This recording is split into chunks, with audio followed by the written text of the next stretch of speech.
Sébastien Rocher est sociologue, spécialisé en criminologie et dans les questions de délinquance. Il explique pourquoi, chaque 14 juillet, en marge des célébrations, des personnes, le plus souvent des jeunes adultes, brûlent des voitures. Chaque année des échauffourées ont lieu en France en marge des festivités du 14 juillet.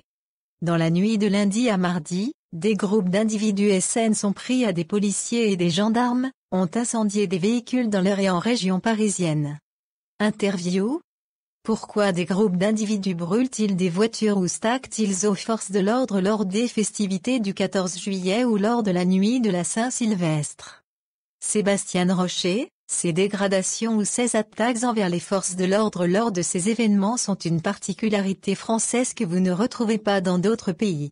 Ce sont des actes de délinquance, il y a une volonté de leur part de conflit et de destruction, alors que ces célébrations devraient être le symbole de l'unité nationale. C'est difficile d'aller beaucoup plus loin dans l'analyse de ces mouvements, car leurs auteurs n'expriment pas de revendications précises.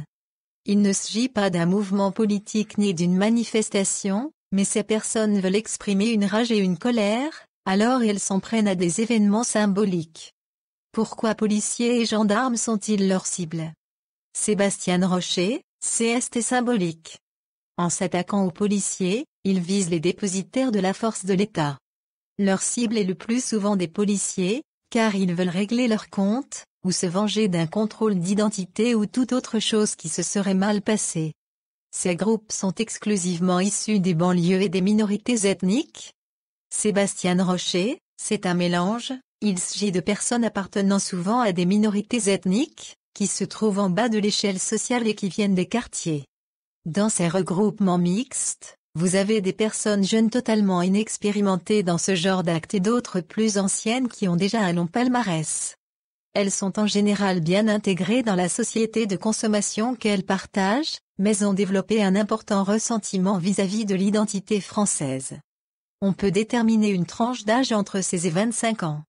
Chaque année, les services de l'État se refusent à communiquer les chiffres de ces dégradations de peur d'un effet de surenchère d'une ville à une autre. Sébastien Rocher, ils ne savent pas s'il y a un effet de contagion ou pas puisqu'il n'y a pas eu d'études ou de demande pour comprendre ce phénomène, les autorités préfèrent fermer les yeux. Il s'agit là d'une légende policière, car ils n'ont pas d'autres explications à fournir. Les autorités publiques veulent souvent régler ces conflits par la force. N'y a-t-il pas d'autre solution? Sébastien Rocher, dans l'immédiat, c'est mieux d'avoir des effectifs policiers ou de gendarmerie sur le terrain pour épargner les voitures incendiées, que de ne rien faire. Mais ça reste un problème de société, et il faut donc s'attaquer à ces causes.